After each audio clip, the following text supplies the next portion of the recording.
시간이 되었습니다. 우리 함께 신앙 고백하심으로 수요 예배 하나님께 올려드리겠습니다. 전능하사 천지를 만드신 하나님 아버지를 내가 믿사오며 그 외아들 우리 주 예수 그리스도를 믿사오니 이는 성령으로 잉태하사 동정녀 마리아에게 나시고 본디오 빌라도에게 고난을 받으사 십자가에 못 박혀 죽으시고 장사한 지 사흘 만에 죽은 자 가운데서 다시 살아나시며 하늘에 오르사 전능하신 하나님 우편에 앉아 계시다가 저리로서 산자와 죽은 자를 심판하러 오시리라.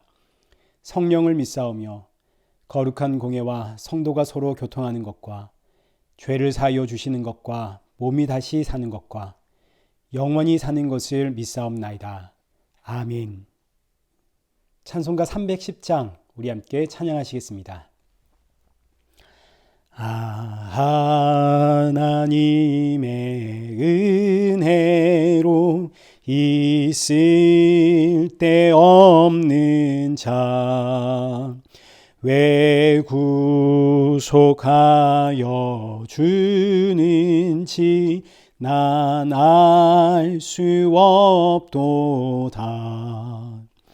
내가 믿고 또 의지함은 내 모든 형편 아시는 주님 늘 보호해 주실 것을 나는 확실히 아네. 왜 내게 굳센 믿음과 또 복음 주셔서 내 마음이 항상 편한지 난 알 수 없도다. 내가 믿고 또 의지함은 내 모든 형편 아시는 주님 늘 보호해 주실 것을 나는 확실히 아네. 왜 내게 성령 주셔서 내 마음 감동해 주 예수 믿게 하는지 난 알 수 없도다. 내가 믿고 또 의지함은 내 모든 형편 아시는 주님 늘 보호해 주실 것을 나는 확실히 아네. 주 언제 강림하실지 혹 밤에 혹 낮에 또 주님 만날 그곳도 난 알 수 없도다. 내가 믿고 또 의지함은 내 모든 형편 아시는 주님 늘 보호해 주실 것을 나는 확실히 아네. 기도하겠습니다. 참 좋으신 하나님 아버지, 지난 3일을 지켜주셨고 또 우리의 걸음을 이 예배 자리로 인도하심에 감사를 드립니다. 이 시간 지치고 상한 마음 가지고 주님 앞에 나와왔사오니 상한 심령들 안에 예수 그리스도의 십자가가 세워지게 하시고 내 머리 위에서부터 발끝까지 십자가의 보혈이 나를 돕고 있으며 성령이 나와 함께 하신다는 이 사실을 잊지 않고 살아가는 우리 성도들이 될 수 있도록 오늘의 말씀을 통하여 은혜 부어 주옵소서. 예수님의 이름으로 기도드리옵나이다. 아멘. 성경 봉독하시겠습니다. 오늘 보실 말씀인 예레미야 49장 34절부터 39절의 말씀입니다. 우리 한 절씩 교도하시겠습니다.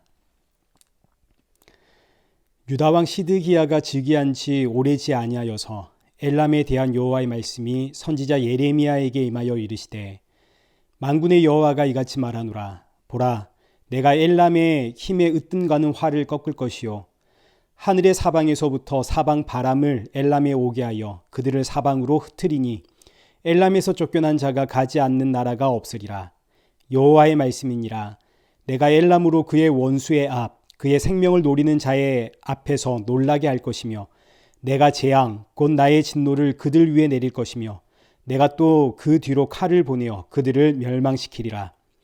대저 나의 보좌를 엘람에 주고 왕과 고관들을 그곳에서 멸하리라. 여호와의 말씀이니라. 그러나 말일에 이르러 내가 엘람의 포로를 돌아가게 하리라. 여호와의 말씀이니라. 아멘.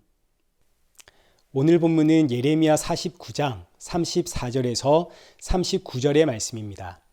엘람의 심판이라는 제목으로 오늘 본문의 말씀 우리 함께 살펴보도록 하겠습니다. 엘람이라고 하는 나라는 사실 우리에게 그렇게 친숙한 이름은 아닙니다. 그러나 성경에는 엘람이라고 하는 나라가 종종 등장을 합니다. 가장 먼저 등장하는 것은 창세기 14장 1절에서 4절을 보시면 엘람 왕 그돌라오멜이 나옵니다.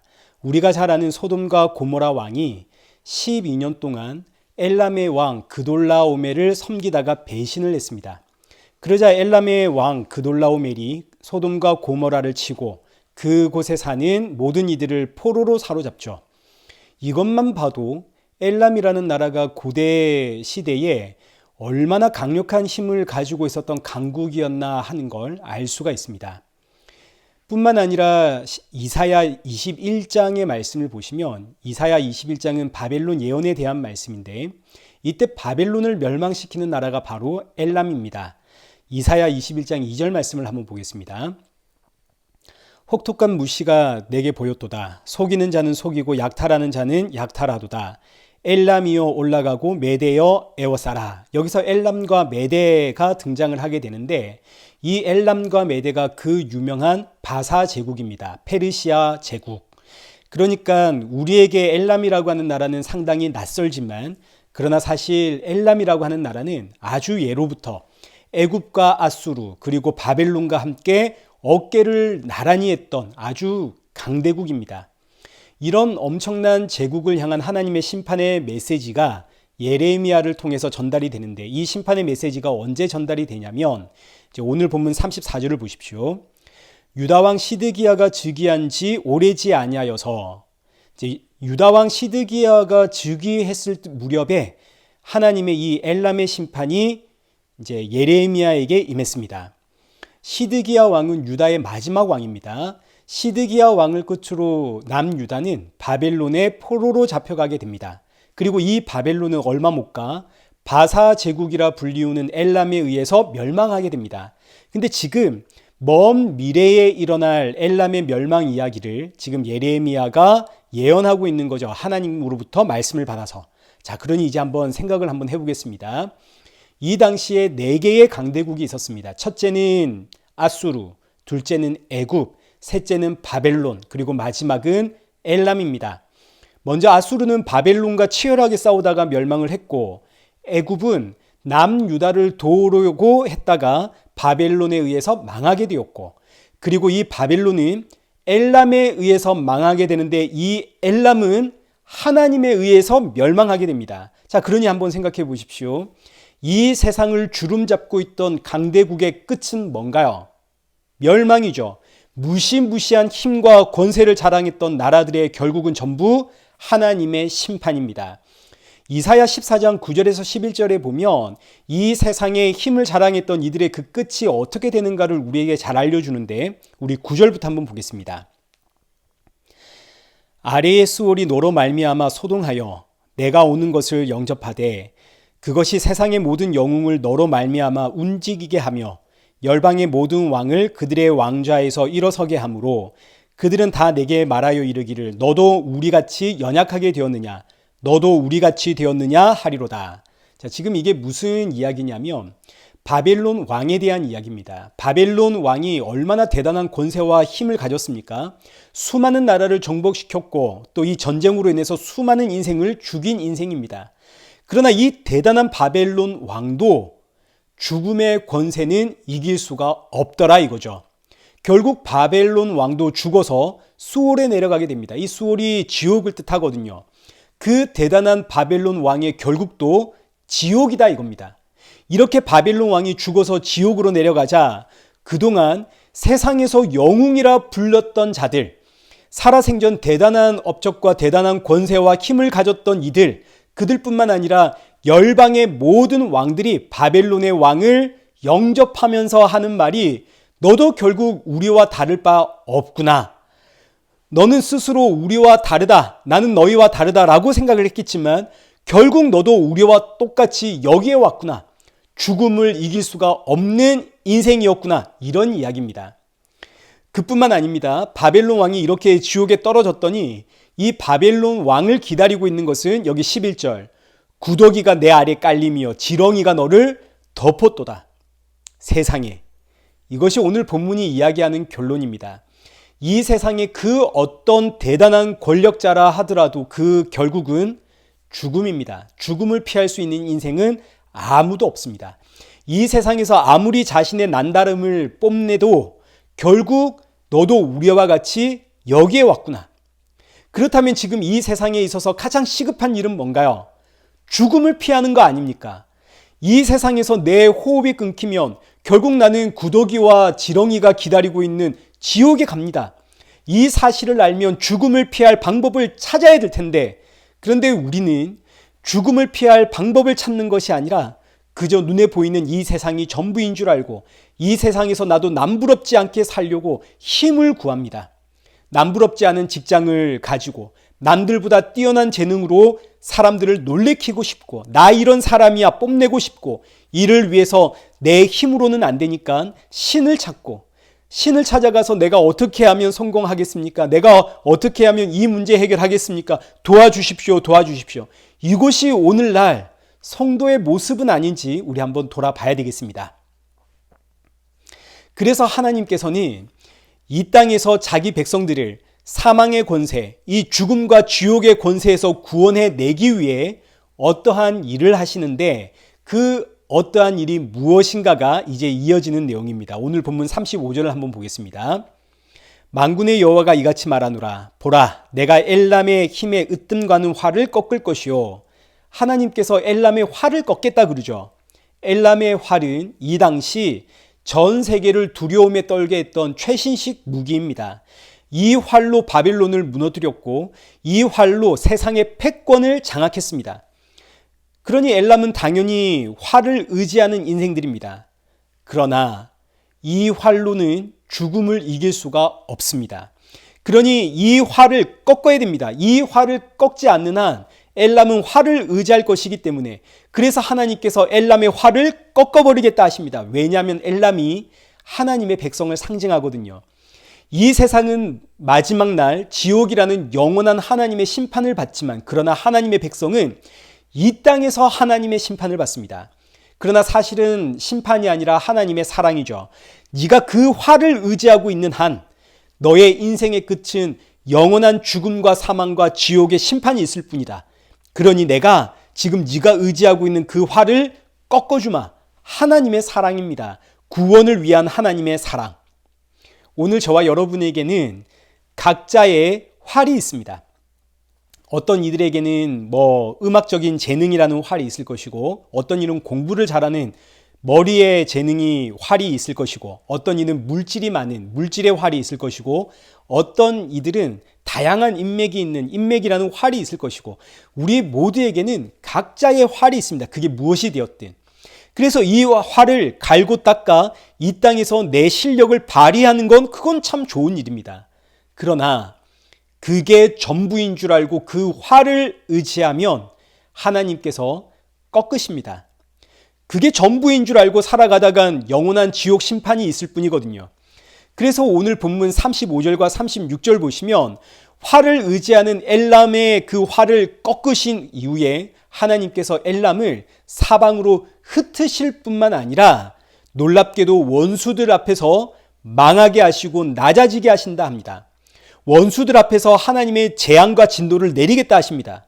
아니, 그런데 이러면 안 되는 거 아닙니까? 내가 하나님을 믿고 의지하면 하나님께서 내 원수들 앞에서 내 앞길을 활짝 열어주셔야 하는 거 아닌가요? 저 원수들 보란 듯이 내가 잘 돼야 되는 거 아닙니까? 오히려 망해야 할 자들은 저 원수 아닙니까? 근데 놀랍게도 하나님은 내가 가지고 있는 이 놀라운 화를 부수실 뿐만 아니라 원수들 앞에서 철저하게 낮아지게 하시고 내 자존심을 뭉개십니다. 왜요? 이게 바로 하나님의 방법이기 때문이죠. 하나님의 방법은 우리가 생각하는 것처럼 원수들을 짓밟고 승리의 깃발을 세우는 방법이 아니라 원수들 앞에서 무너지는 겁니다. 원수들 앞에서 낮아지는 거죠. 그래서 이어지는 38절 말씀을 한번 보십시오. 내가 나의 보좌를 엘람에 주겠다. 여기서 하나님의 보좌는 죽음을 피하는 유일한 방법입니다. 이 보좌가 바로 예수님의 십자가입니다. 성도의 머리는 하나님의 보좌가 되시는 십자가가 있고 거기에는 생명의 주가 되시는 예수님이 앉아 계십니다. 그래서 이어지는 38절, 내가 나의 보좌를 엘람에 주고 왕과 고관을 그곳에서 멸하겠다. 여기서 왕과 고관은 나라를 통치하고 다스리는 이들로 오늘 우리 개개인에게 적용하자면 내 생각과 내 판단과 내 상식과 내 논리를 뜻합니다. 이 모든 것들을 하나님께서 멸하시고 하나님이 우리를 다스리시고 통치하시는 왕으로 예수님을 세우셨습니다. 그럼 예수님은 이 세상을 어떻게 이기셨나요? 원수들과 싸워서 이기셨나요? 아니죠. 예수님은 원수들 앞에서 조롱을 받으며 십자가의 죽으심으로 이 세상을 이기셨습니다. 왜요? 이것이 바로 저 원수들을 죽음의 권세에서 구원해내는 유일한 방법이기 때문이죠. 그 예수님이 이제 나의 머리에 보좌를 두시고 내 머리에 통치자가 되셨습니다. 그러니 우리는 원수들 앞에서 원수와 싸워서 보란듯이 이기는 인생이 될 수가 없는 겁니다. 오히려 원수들 앞에 조롱을 받고 멸시를 당하게 됩니다. 예수님처럼. 이것이 저 원수들을 살리는 하나님의 방법이기 때문이죠. 하나님께서 자기 백성들을 도구 삼아 이 세상을 구원하시는 방법이 바로 여기에 있는 겁니다. 뿐만 아니라 하나님께서 나를 하나님의 백성으로 완성해 가는 방법도 바로 이와 같습니다. 원수들 앞에서 자꾸 망가지는 내 모습을 보면서 처음엔 하나님을 원망하겠죠. 불평하고. 그러나 시간이 흐르면 흐를수록 이것이 바로 예수님을 주인으로 삼은 성도의 삶이구나. 이걸 우리가 깨닫게 됩니다. 우리는 원수를 짓밟고 승리하는 인생이 아니라 저들 앞에 조롱을 받고 낮아짐으로 이런 나를 구원하신 십자가의 예수님을 드러내고 전하는 인생이구나. 그래서 오늘 본문의 결론이 여기 39절입니다. 그러나 말일에 이르러 내가 엘람의 포로를 돌아가게 하리라 여호와의 말씀이니라. 내가 말일에, 이 말일이 이 땅의 마지막 날입니다. 비록 이 땅에서는 내가 의지했던 활이 부러지고 원수들 앞에서는 조롱을 받아도 마지막 날에 하나님의 백성은 하나님의 부르심을 받습니다. 사망의 권세에서, 죽음의 권세에서 자유를 얻습니다. 자, 그러니 사랑하는 성도 여러분, 이 땅에서 내 뜻이 이루어지지 않고 내가 의지했던 활이 부서지고 무너질 때 예수님이 나와 함께 하시기에 그렇구나. 예수님이 내 머리의 통치자가 되셨기 때문이구나. 이 진리의 말씀을 기억하십시오. 지금 내 머리 위에 하나님의 보좌 십자가가 세워져 있고 그 위에 십자가에서 죽으신 예수님이 앉아 계시기에 내가 의지하는 것은 활이 아니라 바로 이 예수님이고, 성도는 이 세상을 살아가는 방법이 원수를 짓밟고 이기는 것이 아니라 원수들 앞에서 철저하게 낮아짐으로 십자가의 예수님을 증거하는 것이구나. 이걸 하나님이 깨닫게 하십니다. 지난 3일 여러분 참 고생 많으셨습니다. 힘든 일, 답답한 일 많으셨죠. 예수님이 나와 함께하기에 일어나는 일들입니다. 성령이 내 안에 계시기에 일어나는 일들입니다.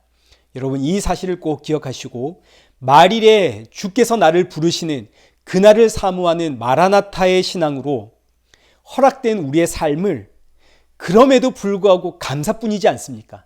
감사요, 찬양으로 살아가는, 그리고 십자가의 복음을 증거하는 복된 저와 여러분 되시기를 축원합니다. 우리 함께 기도하겠습니다. 살아계신 하나님 아버지, 우리 너무너무 연약합니다. 이 세상에서 잘 살고 싶습니다. 원수들 앞에서 보란듯이 잘된 내 모습 보이고 싶습니다. 그러나 생명의 주가 나의 머리가 되시고 내 삶을 이끌고 계시기에 이 세상에서 그저 십자가의 예수님 의지하고 원수들 앞에서 낮아질 수밖에 없음을 고백합니다. 그러나 이렇게 낮아진 내 모습을 통해서 감사와 찬양이 나오는 이런 내 모습이 저들의 영혼을 살리는 하나님의 구원 계획이라는 사실을 잊지 않게 하시고 더 많이 감사하고 더 많이 찬양하고 더 많이 세상의 유혹과 세상의 방법에 넘어지지 않도록 기도하는 성도가 되어지도록 성령의 충만함 부어 주옵소서. 무엇보다 나를 찾아오신 예수님, 나를 만나 주셨고 또 나에게 새 생명 주신 예수님 담대히 증거하며 주님 부르시는 그날 사모하는 성도가 되게 하여 주옵소서. 우리 눈앞에 십자가의 예수님만이 밝히 보이길 소원합니다. 예수님의 이름으로 기도드리옵나이다. 아멘.